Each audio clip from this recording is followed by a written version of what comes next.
Les pieds dans le plat. Cyril Hanouna. Alors aujourd'hui c'est la Saint-Valentin et je voulais dénoncer une légende urbaine qui concerne à la fois la nuit et qui concerne l'amour dans son acception maternelle et paternelle, puisque je vous parlais des bébés qui naissent.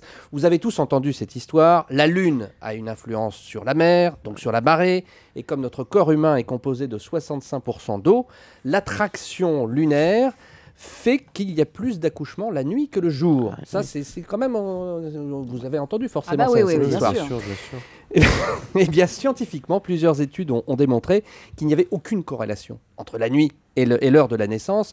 Il y a 3 études majeures qui ont été faites, une canadienne, une américaine et une française, avec un géologue qui s'appelle Frédéric Chambas. Ils ont tous conclu à la même chose, ils sont formels, ils ont analysé 14,5 millions de naissances. La Lune n'a aucune incidence sur l'heure de la naissance des enfants. C'est fou ça. On nous Voilà. aurait menti, alors. Et donc on ne sait pas pourquoi il y a plus d'accouchements ces soirs-là. Peut-être le stress aussi. La nuit, on est plus stressé. peut-être. Donc c'est peut-être ça, Non, non, je crois Sophie pas. Sophie Grisolia, spécialiste Je de la pense nuit. que c'est surtout vos femmes qui font ça juste pour vous ennuyer Oh non mais je rêve. et pour vous réveiller la nuit. Peut-être. Non, mais alors Sophie. Non, il y a vraiment pas plus d'accouchements les jours de pleine lune. lune. Voilà. Alors par contre, si vous accouchez un jour de pleine lune, vous allez voir la pleine lune et du coup, ça va plus vous marquer que C'est ça. si c'est C'est un ça, en premier fait. quartier de C'est que lune les femmes en parlent où plus. tout le monde s'en peut-être, fout. ouais. C'est ça, mais en fait, c'est ça. Le premier quartier de lune, tout le monde s'en fout. D'ailleurs, il s'en plaint beaucoup. Il y aura d'ailleurs une manif des premiers quartiers de lune dès ce week-end, voilà, sur tout Toulouse. Valérie Bellaïm, votre information. Alors aujourd'hui c'est la Saint-Valentin et quoi de plus romantique que d'être main dans la main avec son amoureux devant un arc-en-ciel.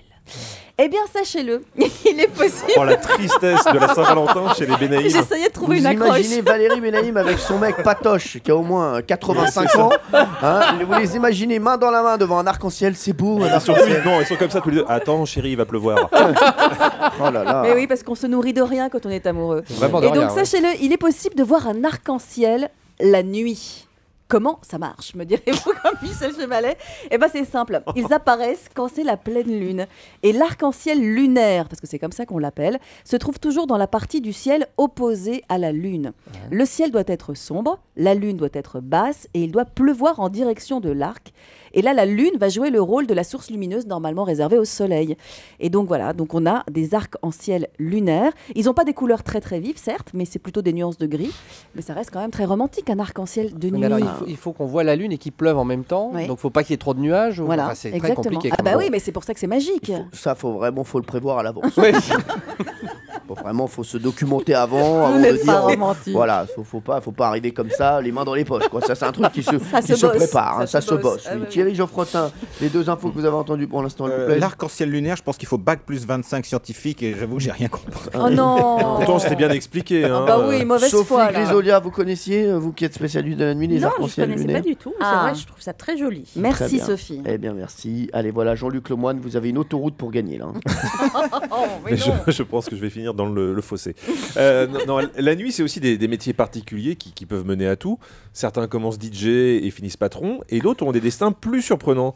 Et c'est le cas de cet homme qui était videur d'une boîte de nuit sordide à Cordoba, en Argentine, et il faisait ça pour payer ses études de chimie. Cet homme s'appelle Jorge Mario Bergoglio, et maintenant Ah on bah le oui. connaît sous le nom de Pape François. le pape François, qui Ah était oui. videur Non. de boîte de nuit Non. Génial. pendant C'est pas ses vrai. études. C'est fou ça. Donc, avant de ramener les gens à l'église, il les expulsait de boîte de nuit. Voilà. C'est ça dingue, qui- ça. Et avec cette confession, comme le Saint-Père est ouvert aux plus pauvres et il est très tolérant, le New York Magazine s'est amusé à lui décerner le titre de pire videur du monde. Donc, soyez indulgents si vous le faites virer par un mec de boîte de nuit. C'est peut-être le futur pape. Ça, c'est incroyable. Pas mal. Ah, vraiment. Voilà. Alors, c'est qui le patron? Ah oui, Voilà.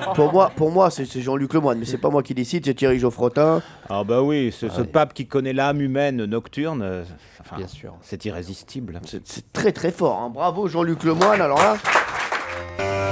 Europe 1, les pieds dans le plat. Tous les jours, 10h30, 12h30. Cyril Hanouna.